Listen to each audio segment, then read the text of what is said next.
A queste calunnie, a queste infamie così meschine, come può fare un povero disgraziato a difendersi? Di fronte a queste calunnie, a queste infamie così meschine, come può fare un povero disgraziato a difendersi? Dimostra che io non ero così potente come vogliono far credere, che diversamente si sarebbero guardate bene di accusarmi tutte queste cose, mi sarei vendicato, non avendo le possibilità. Allora io rappresentavo il muro basso dove tutti potevano mettere in piedi, ed ecco che hanno fatto tutte queste svergognate. Gesù Cristo, se uno gli dà uno schiaffo ci mette la guancia così, e a guancia dove andrei io se dovevo dare una guancia sempre a ognuno che muore da uno schiaffo? Quando guancia dovrei avere per tutti questi molluschi che credono di diventare uomini accanendosi su di me? Perché la maggioranza di questi che si accanisce su di me sono l'ultimo anello fangoso della società. Quando guancia dovrei avere per tutti questi molluschi che credono di diventare uomini accanendosi su di me?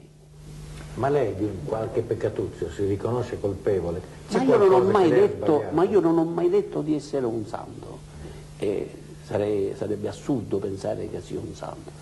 Non sono un santo. E se un altro tenta di pestarmi i piedi, non mi piace. E se posso... E quando se ne ha male che cosa fa?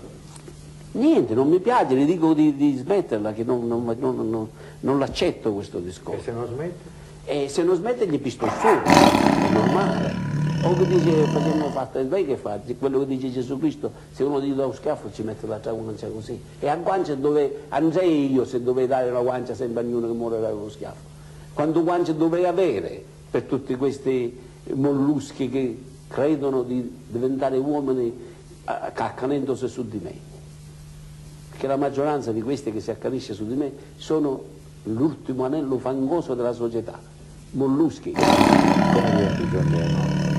Ma prima leggevo moltissimo tutto quello che mi capitava sotto mano, ora mi sono dato un po' ai colori, alla grafica, e sinceramente mi sento più appagato, nel senso, lavorando.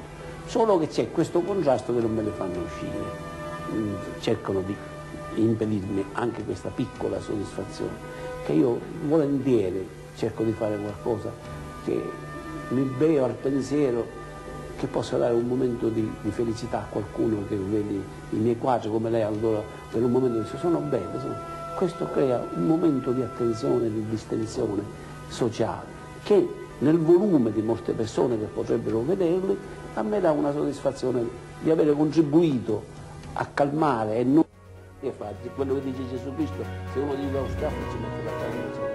E a guancia dove andrei io se dovevo dare una guancia sempre a ognuno. Quando guancia dovrei avere per tutti questi